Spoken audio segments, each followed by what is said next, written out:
สวัสดีค่ะพี่น้องขาตอนนี้กำลังเริ่มงานแล้วพี่น้องขางานนี้ก็จะเป็นงานใบสีเกษียณนะคะ ส่งไปที่จังหวัด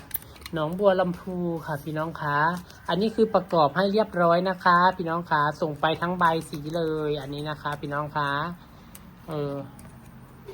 คนบอกว่าเพื่อนอยากได้ช่อหน้าพัชชาทำให้ได้ค่ะช่อหน้าใบสีเกษียณแต่ถ้าใบสีงานแต่งพัชชาไม่ได้ทำให้นะคะอันนี้เพิ่นขอเป็นสีเหลืองตรงกับวันเกิดคนที่จะเกษียณนะคะพี่น้องเกษียณข้าราชการนะคะพี่น้องคะ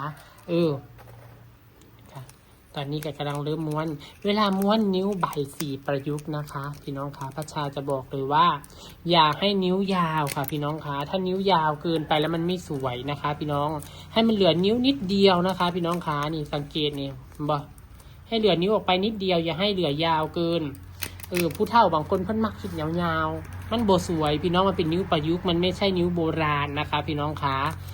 นิ้วประยุกต์อย่าให้นิ้วออกไปยาวเกินสมัยพัชชาเรียนนะอาจารย์ด่าเดี๋ยวพี่น้องครูที่สอนนะเพิ่นด่าเพิ่นบอกให้ยาวเกินเพราะว่าเป็นนิ้วประยุกต์เวลาประกอบออกมาแล้วมันบ่งามเป็นความพลาวเด้พี่น้องเป็นความเพิ่นบ่คือนิ้วโบราณนิ้วโบราณเราสามารถทำนิ้วยาวได้อันนี้ก็จะเข้ากล้องตัวน้อยๆนี่ก็ได้วุ่นวายสายสมอน